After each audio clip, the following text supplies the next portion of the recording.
Salut à toi et bienvenue dans cette vidéo où je vais te parler des blessures en VTT. Donc, comment éviter les blessures en VTT? Ça se trouve, vous êtes déjà blessé ou alors vous êtes débutant et vous n'êtes pas encore blessé et du coup, c'est bien parce que les blessures, c'est vraiment très énervant et ça va vous empêcher pendant vos entraînements, ça va vous gêner ou alors ça va carrément vous empêcher totalement de vous entraîner et de pratiquer le VTT.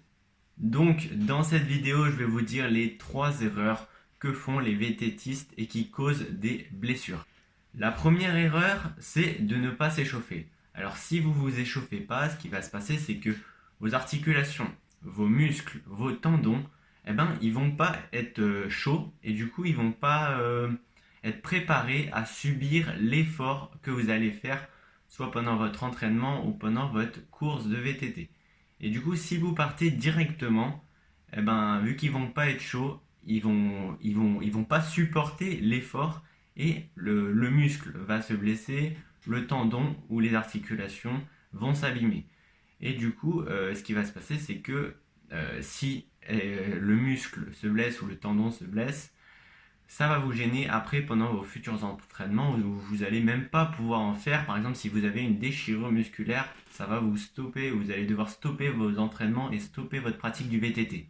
Donc si vous aviez prévu de faire une belle saison de VTT, elle sera complètement ruinée parce que vous vous êtes pas échauffé et du coup vous avez peut-être fait un claquage, une déchirure musculaire ou alors vous avez chopé une tendinite.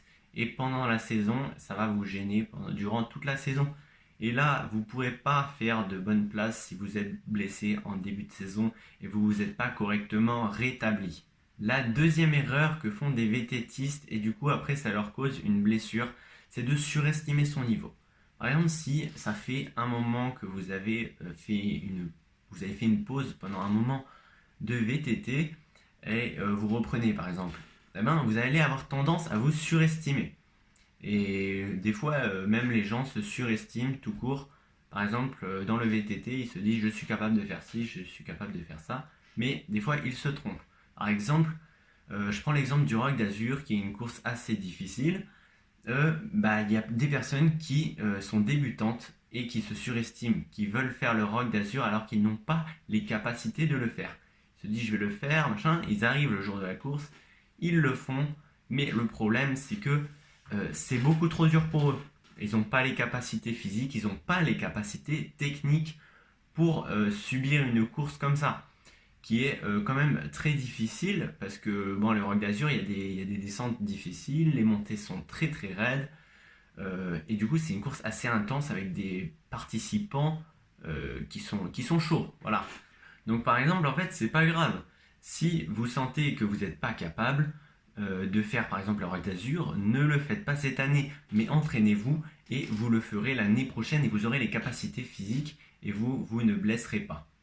Par exemple, pour moi, je suis conscient que j'ai les capacités à la fois physiques et techniques de faire le Roc d'Azur, donc je me sens de le faire et du coup c'est pour ça que je le fais. Au début, quand j'étais débutant, je le faisais pas et j'étais conscient que j'avais pas le niveau pour faire le Roc d'Azur. Maintenant, mon entraînement me permet de pouvoir faire le Roc d'Azur, mais avant, je ne pouvais pas. C'est pour ça que je ne me suis pas inscrit non plus. Et heureusement, parce que ça aurait été beaucoup trop compliqué pour moi.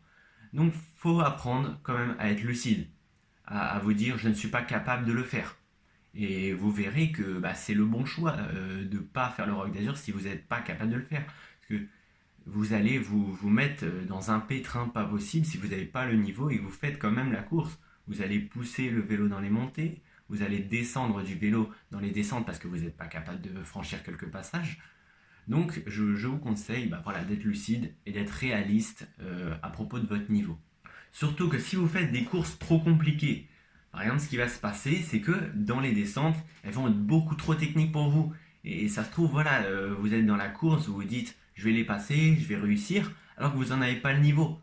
Et ce qui va se passer, c'est que si vous essayez de passer des marches, par exemple, qui sont trop compliquées pour vous, vous n'avez pas l'habitude de les faire, ça va entraîner la chute. Et ça, c'est pas ce qu'on veut.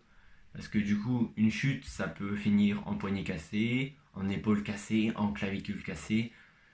Et du coup, pendant Évidemment, ça va prendre du temps pour vous rétablir, pour que l'os se reconstruise.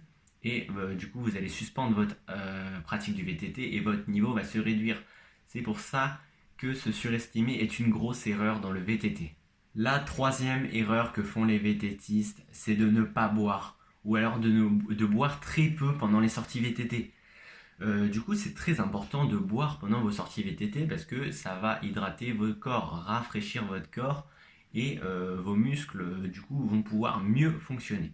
D'ailleurs, j'ai fait une vidéo, elle va s'afficher juste là normalement, sur l'hydratation où je vous explique les quantités à boire, tous les combien de temps faut boire pendant vos sorties VTT et en fonction de la période de l'année, quelle quantité il faut boire sur le vélo. Bon, le son n'est pas super sur cette vidéo, mais le contenu est intéressant, donc je vous conseille d'aller la voir. Mais si tu ne t'hydrates pas pendant tes sorties VTT, ça va te causer des crampes. Et alors là, vous savez que quand vous avez des crampes, vous êtes mal barré pour continuer la sortie VTT, parce que si vous reforcez sur votre muscle, vous allez avoir mal, et ça peut même s'empirer, et du coup que la blessure devienne encore plus grave. Bon, les crampes, pour l'instant, à l'état de crampes, c'est pas une blessure très grave. Mais il ne faut pas continuer à forcer parce que du coup ça peut s'empirer. Donc pensez à boire, pensez à prendre assez d'eau en fonction de votre sortie en VTT. Vous savez que si vous faites une balade de 3 ou 4 heures, vous n'allez pas seulement prendre un bidon de 50 millilitres. Après bon, je sais que ça dépend des personnes. Par exemple, Michael, celui qui fait des ramisodes avec moi, il boit vraiment pas beaucoup, même pendant les grandes sorties.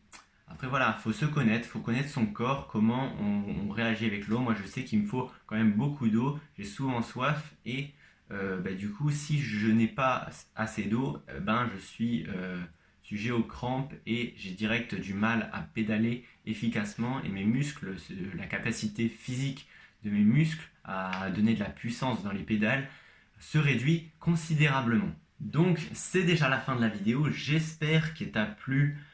Si c'est le cas, n'hésite pas à liker. Et je te souhaite une bonne progression dans le domaine du VTT. On se retrouve dans une prochaine vidéo. Allez, ciao!